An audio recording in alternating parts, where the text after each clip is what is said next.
Overnight, firefighters in North Carolina scouring the charred remnants of this construction site, searching for victims after a deadly fire tore through the 7-story building. I saw the building in flames and coming down, so I mean, it's scary. The fire breaking out yesterday when a machine on the second floor ignited. It collapsed. Workers tried to contain the flames, but the partially completed apartment complex was quickly engulfed, forcing nearly 100 workers to run for safety. They start getting out. They start screaming, get out, because the building's on fire. The inferno moving so quickly, this crane operator did not have time to escape. The man trapped high above the building for nearly 2 hours before he was finally rescued. When you're up 6 floors above a burning building, you're right in the middle of the chaos, and you're seeing helicopters fly over and nobody's coming to rescue you. You know, I'm sure his life probably literally flashed before his eyes. What's going to happen to me? Firefighters pulled more than a dozen people from the building,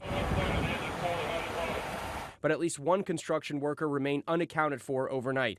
And the family of 30-year-old DeMonte Sherrill, a construction worker at the site, says his company called them to inform them that he did not survive. Sherrill's mother watching his final moments play out on Facebook Live. I was hoping, but just from the live and the way the room filled up with smoke, I didn't see it being any hope. A loving father, caring person, and he just wanted to be with his children. Andrew Dimbert, ABC News, New York.